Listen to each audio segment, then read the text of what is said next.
각자의 인생을 살아온 두 사람이 부모를 떠나 한 가족을 이루는 모습은 세상의 어떠한 아름다움과 비교할 수 없는 감동의 시간이었습니다. 창세기 2장 24절에 이러므로 남자가 부모를 떠나 그의 아내와 합하여 둘이 한 몸을 이룰지로다 라는 말씀이 떠올랐습니다. 각각의 인생이 하나님의 섭리 속에서 하나의 인생으로 첫 걸음을 떼는 모습을 보며 많은 감정이 교차했습니다.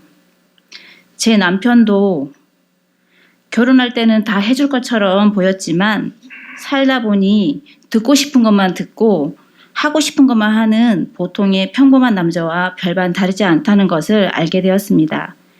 결혼 이후 행복한 순간도 많았지만 서로 부딪히며 하나가 되는 과정에 어려움도 많았기 때문입니다.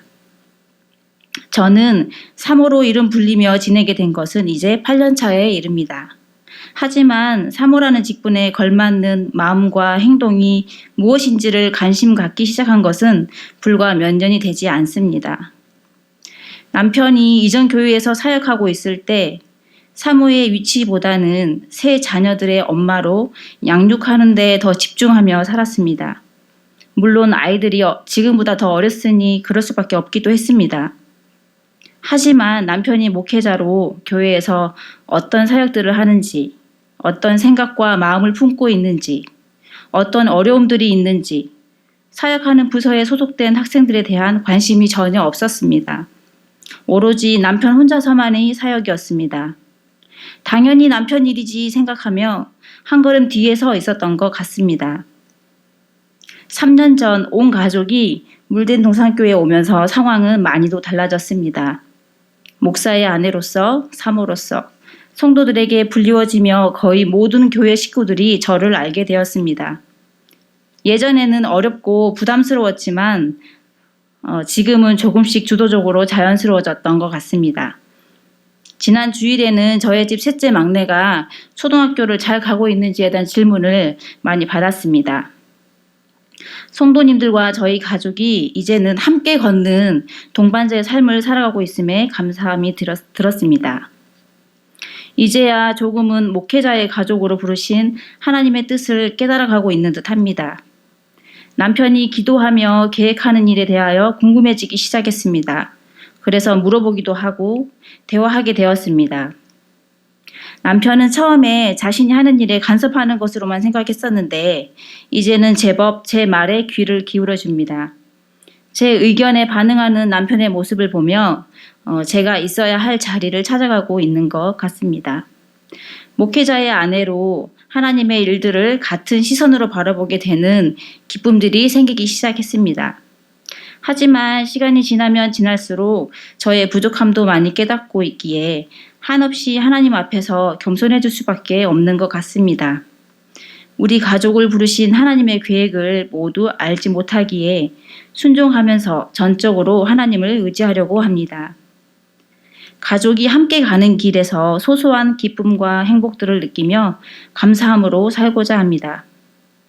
때론 자녀들에게 해줄 수 있는 것에 대한 한계도 느끼고 미래에 대한 불안감에 사로잡힐 때도 있지만 이 모든 것 또한 책임지시고 인도하시는 하나님을 붙잡고 믿음으로 나아가려 합니다. 하나님을 사랑하는 자, 곧 그의 뜻대로 부르심을 입은 자들에게는 모든 것이 합력하여 선을 이루느니라. 어떤 상황에서도 하나님은 우리를 선하신 길로 인도하실 것을 믿습니다. 부족하고 연약하지만 주를 의지하고 오늘 하루도 소중한 한 걸음을 떼고자 합니다. 부끄럽지만 저의 삶의 이야기를 이렇게 들어주셔서 감사합니다. 네, 가정을 세우신 이유라는 제목으로 함께 말씀 나누겠습니다. 많은 가정들이 특별히 또 많은 부부들이 싸우고 살아갑니다. 기싸움에서 밀리지 않으려고 합니다. 제가 결혼을 한 주 앞두고 있을 때 도서관에서 공부하고 있는데 가까운 전사님이 저를 부르시는 겁니다. 그래서 커피 한 잔 사주면서 자기가 먼저 결혼을 해봤다고 내 이야기 먼저 듣고 결혼하면 결혼 생활에 굉장히 유익이 될 거라고 저에게 여러 가지 조언을 해주었습니다. 전사님 그때 나이는 30대 중반이었습니다.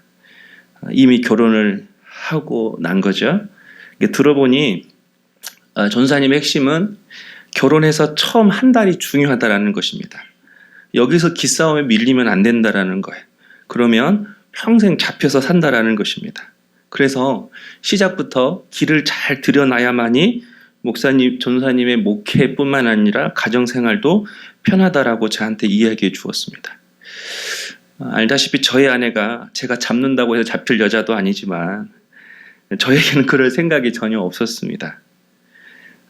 놀라웠던 것은 저에게는 굉장히 믿음 좋고 좋은 전도사님이었는데 전도사님이 그런 말을 저에게 했다라는 것이 굉장히 충격이었습니다. 사역자라도 하나님의 길을 걸어가는 사람이라도 결혼에 대해서 가정에 대해서 잘 모를 수 있다라는 것을 알게 되었습니다. 우리는 부부싸움을 아주 당연하게 생각합니다. 싸우면서 서로 맞추어 간다. 싸우면 정든다.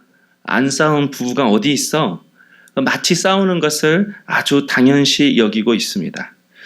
그런데 성도 여러분, 한번 묻고 싶습니다. 정말 부부가 싸우며 사는 것이 당연한 것일까요?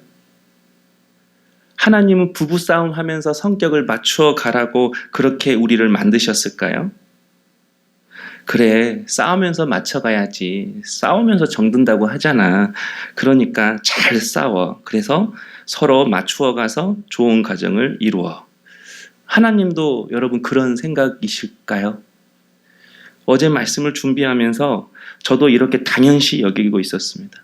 그런데 이게 질문이 들었습니다. 과연 부부싸움을 하는 것이 당연한 것이고 그렇게 싸움을 하면서 서로의 성격을 맞춰가는 것이 가정을 좋게 세우는 방법인가? 근데 성경을 보면 그렇지 않더라고요. 하나님께서 아담과 하와를 처음 만드셨을 때 하나님의 그 계획 속에는 그래, 너희들이 서로 다르게 지었으니까 서로 잘 싸워. 그래서 에덴 동산에서 잘 싸워서 서로의 성격을 맞춰가면서 이 에덴 동산 가정을 잘 관리해. 하나님이 그렇게 만드셨을까? 그런데 여러분, 우리가 알다시피 하나님이 아담과 하와를 만드셨을 때에는 서로의 갈등이 없었습니다. 그렇죠? 하나님께서 하와를 만드시고 아담에게 그를 이끌고 왔을 때 내 뼈 중에 뼈요 내 살 중에 살이로다. 아담이 굉장히 기뻐했습니다. 그리고 25절을 보면 두 사람이 벌거벗었으나 부끄러워하지 아니하였다라고 이야기를 합니다. 상대방의 벌거벗음이 상대방에게는 서로 아무렇지 않았다라는 거예요. 상대방의 연약함이 자신에게는 아무렇지 않았다라는 것입니다. 그리고 서로에게 부끄러운 행동도 하지 않았다라는 것입니다. 그런데 여러분, 이 둘 사이가 언제부터 깨졌나요? 죄가 들어온 후부터 깨진 것입니다. 그리고 이 죄의 배후에는 누가 있죠? 마귀가 있었습니다. 우리는 이 사실을 반드시 명심해야 합니다. 여러분, 부부가 싸우는 것은 절대로 당연한 것이 아닙니다. 뿐만 아니라 가정이, 부모와 자녀가 서로 싸우는 것도 절대로 당연한 것은 아닙니다. 그것은 정말로 하나님이 가정을 만드신 창조의 목적도 아니고 하나님의 성품도 아닌 것입니다. 부부가 싸우는 건 당연해. 가족이 싸우는 건 당연해. 이것은 마치 가룟 유다가 에게 마귀가 예수를 팔 생각을 집어넣어 주더라. 이런 생각과 마찬가지라는 것입니다. 싸우는 건 당연해. 싸우면서 맞추어 가는 거라고 하는 이 생각 또한 마귀가 우리에게 무의식적으로 집어준 생각이라는 것입니다. 하나님은 우리의 가정이 하나 되길 원하십니다. 하나님은 우리의 가정이 사랑이 넘치는 가정 되기를 원하십니다. 그런데 여러분, 그 방법이 싸우면서 하나 되는 건 아니잖아요. 싸우면서 맞추어가며 서로를 사랑하는 건 아니잖아요. 하나님의 방법으로 하나님은 우리의 가정이 하나 되기를 원하고 서로 사랑하고 연합하기를 원하신다는 사실입니다. 오늘 여러분, 이 생각이 분명하게 우리 안에 자리 잡았으면 좋겠습니다. 왜냐하면 바로 이것이 가정을 만드신 하나님의 창조의 목적이기 때문에 그렇습니다. 하나님이 이 땅을 만드셨을 때 두 가지 기관을 하나님이 만드셨습니다. 첫째는 가정이고 두 번째는 교회입니다. 국가는 하나님이 만드신 것이 아닙니다. 죄가 들어온 이후로 인간이 자신들의 유익과 이익을 위해서 만든 조직이 나라인 것입니다. 그래서 이스라엘 백성들도 왕을 세우려고 할 때 하나님이 기뻐하시지 않았잖아요. 그러므로 하나님이 만드신 가정과 교회, 특별히 가정은 하나님이 제일 먼저 만드신 기관입니다. 그래서 어떤 기관보다도 어떤 공동체보다도 하나님은 이 가정이 하나님의 방법으로 잘 세워지기를 원하신다라는 것입니다. 그렇다면 행복한 가정, 특별히 가정의 기초를 이루는 이 부부가 행복한 관계를 이루기 위해서는 어떻게 해야 되는가? 첫째는 서로를 존중해 주어야 하는 것이죠. 하나님께서는 두 세계를 만들었습니다. 하나는 천상의 세계고 하나는 지상의 세계입니다. 천상의 세계는 천사들의 도움을 받으면서 하나님이 직접 통치하십니다. 여기서 도움이라는 것은 하나님이 뭔가 부족해서 도우신다는 그런 의미가 아닙니다. 그 천사를 통해 때로는 우리에게도 필요하기 때문에 그 영적인 존재를 만들고 그 존재를 통하여서 하나님이 직접 천상의 세계를 다스리십니다. 그런데 지상의 세계는 다릅니다. 하나님은 인간을 이 땅의 대리자로, 대리 통치자로 하나님이 세우셨습니다. 능력적인 부분에 있어서는 천사가 훨씬 뛰어나지만 그 존재에 있어서만큼은, 그 지위에 있어서만큼은 천사보다 훨씬 더 높고 존귀한 존재로 하나님이 우리를 만드셨다라는 거예요. 왜냐하면 인간은 하나님의 형상으로 만드셨기 때문에 그렇습니다. 하나님의 형상으로 만들었다는 이 말엔 여러 가지가 의미가 있지만 가장 큰 의미 중에 하나는 우리가 하나님을 닮았다라는 거예요. 다시 말해서 하나님의 자녀로 지음받았다라는 것입니다. 그러니까 어느 존재보다도 가장 존귀한 존재로 우리를 만드셨다라는 거예요.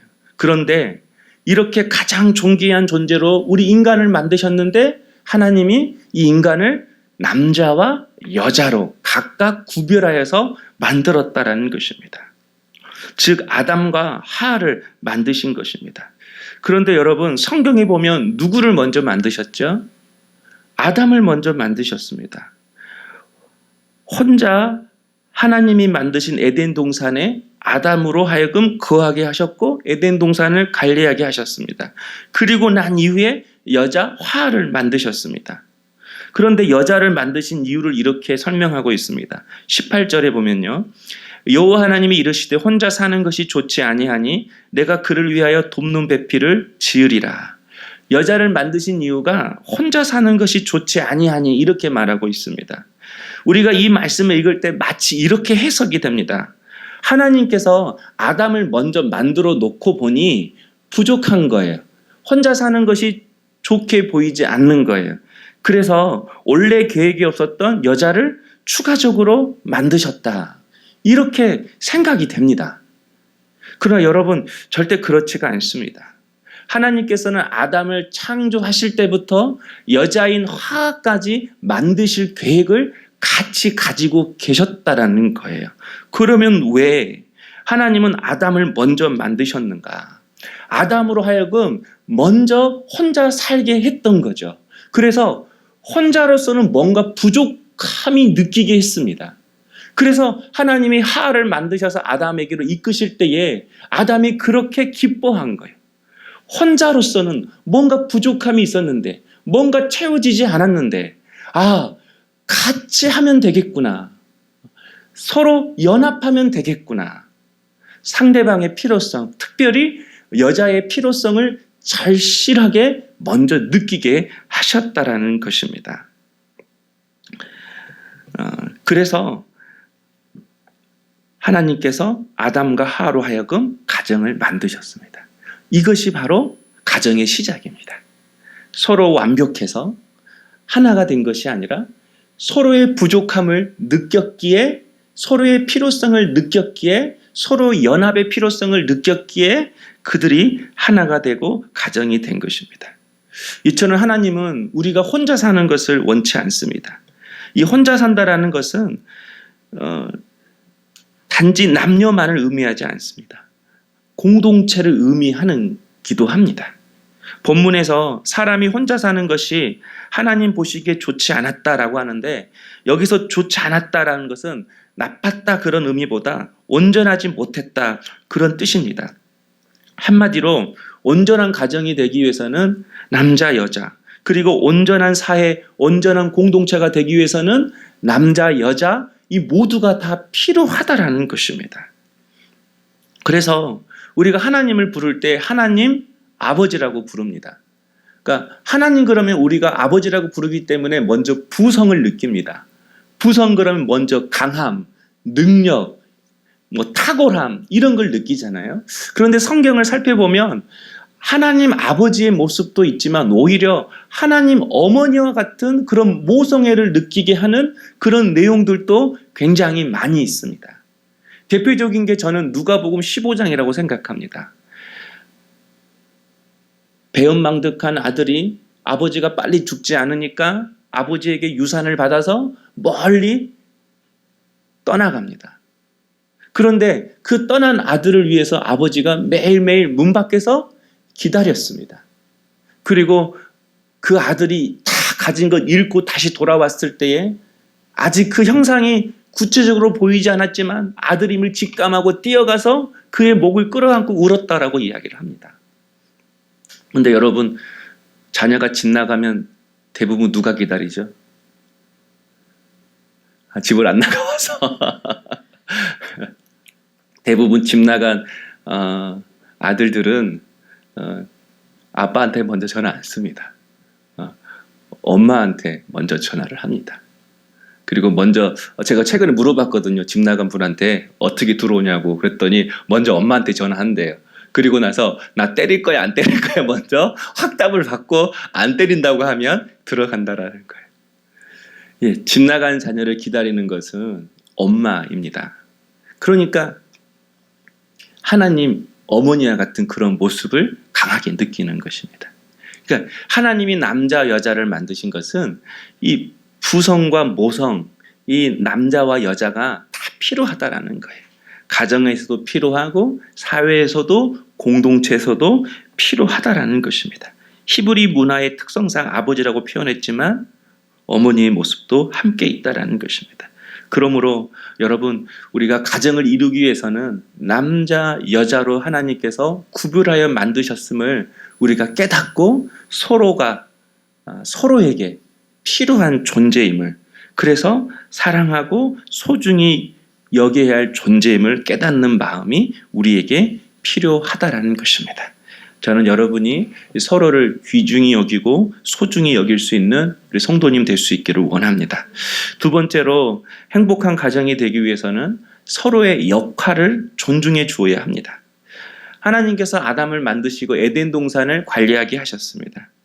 그런데 하와에게는 특별한 일이 주어지지 않았어요. 그런데 하나님이 하와를 만드신 목적을 통해서 그 역할과 그의 가치에 대해서 우리가 짐작할 수 있습니다. 하와를 바로 하나님께서 돕는 배필로 만드셨다라는 거예요. 제가 이거 가지고 여러 번 말씀드렸죠. 여기서 돕다라는 이 히브리어가 에제르라는 형용사입니다. 도움, 구원 이런 뜻입니다. 그런데 이 에제르라는 이 형용사는 하나님에게만 붙일 수 있는 단어입니다. 누가 도왔다라고 할 때 사람이 도왔다라고 하면 이 단어를 쓸 수가 없습니다. 근데 하나님이 도우셨다, 하나님이 구원하셨다, 그럴 때만 이 형용사를 쓸 수가 있습니다. 그런데 이 형용사가 누구에게 붙었나? 여자에게 붙었습니다. 그러니까 하나님은 여자를 남자에게 도움을 줄 존재로 만드셨는데 그냥 도움이 아니라는 겁니다. 어떤 도움요? 하나님의 도움, 하나님의 구원. 그런 도움과 그런 구원을 흘려보내라고 하나님이 여자를 만드신 것입니다. 그래서 절대로 여자를 남자보다 열등한 존재로 만들지 않았습니다. 오히려 여자의 도움 없이는 온전한 그 남자의 창조의 목적을 달성할 수 없고 이룰 수 없는 것입니다. 그러니까 여자의 도움이 절대적이라는 거예요. 배우자도 그렇고 자녀도 그렇고. 예전에 광양에 있을 때, 광양이다 보니까 광양은 사업을 많이 하시는 그런 분들이 많이 있습니다. 근데 갑자기 남자 집사님이 교회에서 안 보입니다. 알고 보면 부도가 나서 잠수를 탄 겁니다. 그런데 여러분 그거 다 누가 수습한지 아십니까? 다 여자가 수습하더라고요. 다 여집사님, 권사님들이 남자가 이렇게 도망가면 그거 다 수습하더라고요. 그래서 성경을 보면 하와를 만드실 때 먼저 아담을 재우셨습니다. 그리고 그의 갈빗대를 취해서 여자를 만들었다고 이야기를 합니다. 그러니까 아담은요, 여자가 어떻게 만들어진 줄 모릅니다. 그냥 눈 뜨고 나니까 하나님이 그를 이끌고 와서 아담의 손에 안겨준 거죠.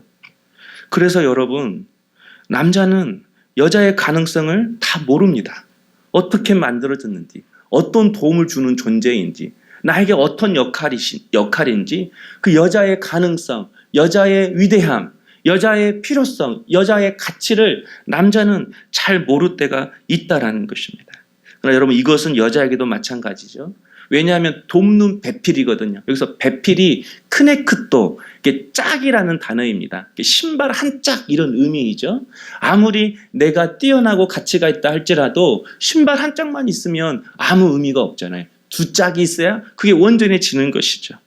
한마디로 남자에게나 여자에게나 서로에게 굉장히 중요하다라는 것입니다.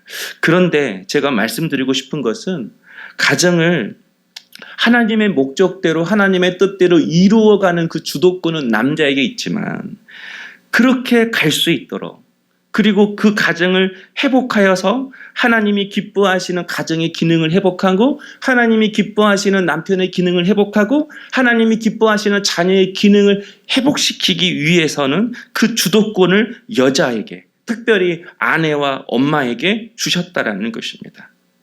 그래서 돕는 배필로 만드셨다. 그렇게 하나님이 표현하신 것입니다. 남자가 하나님의 뜻대로 살지 못할 때 그 뜻대로 살라고 돕는 배필로 아내를 만드신 것입니다. 자녀가 하나님의 뜻대로 살지 못할 때 하나님의 도움, 하나님의 구원과 같은 그런 도움을 주라고 여자로, 엄마로 만드셨다라는 것입니다. 그러면 여러분 어떻게 여자는 도와야 하죠? 이 말씀할 때마다 좀 항상 좀 죄송하는 마음이 있는데요. 에베소서 5장 22절 말씀인데요. 우리 함께 한번 읽어볼까요? 시작. 아내들이여 자기 남편에게 복종하기를 주께 하듯 하라. 예, 역시 소극적으로 읽으시는 것 같아요.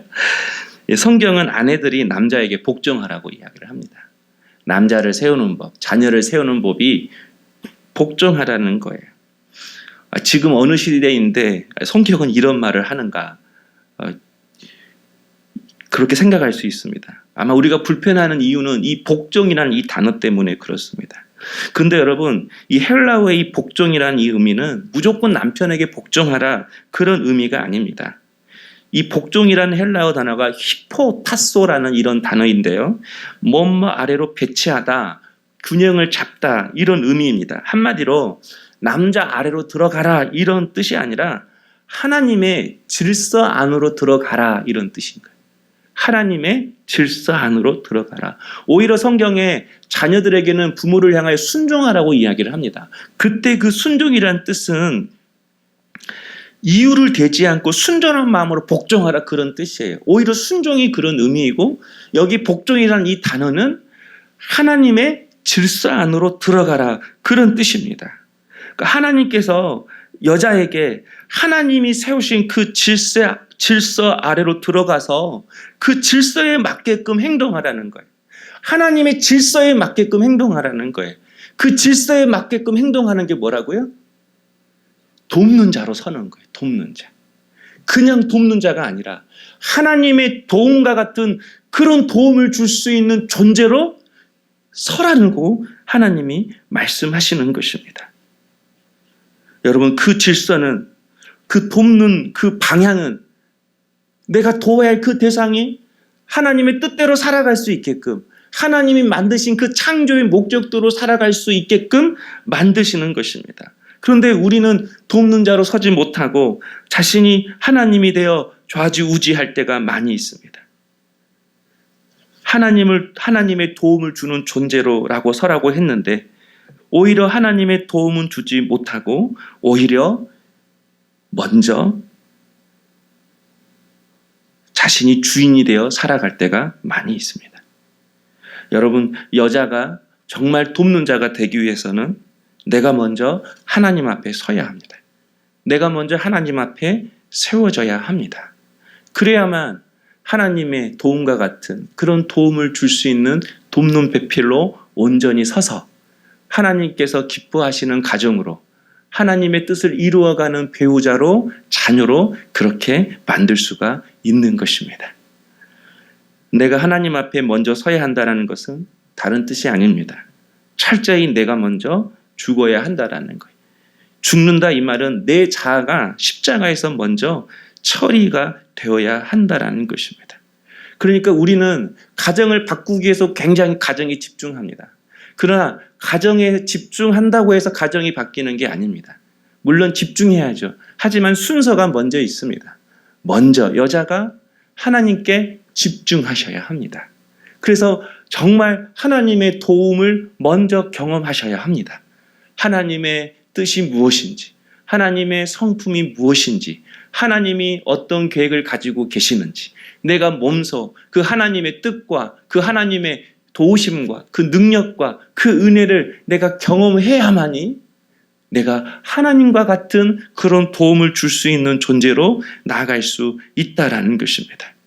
한마디로 하나님이 먼저 나의 주인이 되셔야 합니다. 하나님이 먼저 내 삶의 표대가 되어야 합니다. 그래야만 하나님의 도움을 줄 수가 있는 것입니다. 혹 다른 가족들은 다 바뀌기를 원하면서 배우자나 자녀는 바뀌기를 원하면서 여러분 자신은 혹시 자기의 소견대로 자기의 옳은 대로 살아가고 있지는 않습니까? 오늘 이 시간 분명 나를 힘들게 하고 어렵게 하는 배우자, 자녀가 있지만 먼저 내가 항상 점검해야 할 것은 내가 가정을 이렇게 바꾸려고 하는데 내 자신은 정말 하나님의 뜻대로 살고 있는가? 아니면 자기 소견에 옳은 대로 살고 있는가? 이걸 점검할 수 있기를 원합니다. 아, 예수님이 어떻게 알아요? 자녀를 낳아봤어요? 결혼을 해보셨어요? 우리의 아픔을 어떻게 아셔요?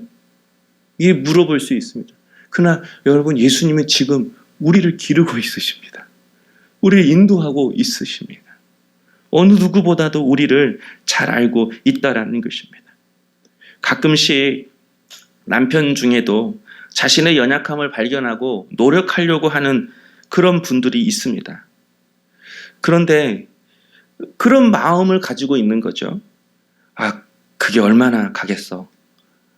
예전의 모습이 되돌아오면 그렇게 내 가정이 바뀌길 원하면서도 아, 기다렸다듯이 나 그럴 줄 알았어. 며칠 못 갈 줄 알았어. 천성이 어디 가겠어. 이렇게 말하는 경우가 많이 있습니다.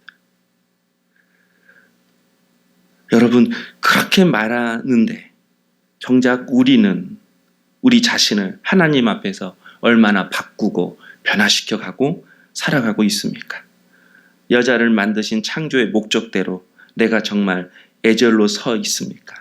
돕는 자로 서 있습니까? 다시 한번 우리의 모습을 되돌아볼 수 있는 우리 성도님 될 수 있기를 주님의 이름으로 축복합니다. 남자에게, 자녀에게 여러분 죄송하지만 윤리교사가 필요한 것은 아닙니다. 하나님의 뜻대로 살아갈 수 있는 돕는 자가 필요한 것입니다. 그래서 하나님의 지혜를 구하시는 우리 여종들 될 수 있기를 소망합니다. 그래서 나 자신이 먼저 하나님 앞에 서길 원하고 나 자신이 먼저 하나님의 뜻대로 그 길을 걸어가기를 원합니다. 절대로 여러분의 가정을 마귀의 놀이터로 만들지 마십시오. 싸움을 통해, 분열을 통해, 분리를 통해서 마귀의 그런 장난치는 거리로, 놀이터로 만들지 않기를 원합니다. 물론 나만 고생할 수 있습니다. 그러나 그 열매, 그 영광은 고스란히 여러분 것이 될 것입니다. 그리고 그 모습을 하나님이 가장 기뻐하실 줄로 믿습니다. 우리 시간 함께 기도하기를 원합니다. 첫 번째 기도 제목은 우리의 가정의 상황을 먼저 보게 하시고 배우자나 자녀에게서 그 문제를 먼저 찾지 말고 먼저 나 자신은 하나님의 질서대로 살고 있는가, 먼저 나 자신은 하나님의 뜻대로 살고 있는가, 아니면 내 소견에 오를 대로 살고 있는가. 자녀는 상대방은 바뀌길 원하면서 나는 하나님께 집중하고 내 자아는 십자가에 처리가 되어 있는가? 나를 도울 자로 하나님 세우셨는데 그 도움을 주기 위해 내가 먼저 그 하나님의 도움과 지혜를 줄 수 있는 그런 여종으로 서 있는가? 주여 알게 하여 주옵소서, 깨닫게 하여 주시옵소서. 우리 함께 합심하여 기도하겠습니다. 사랑의 주님,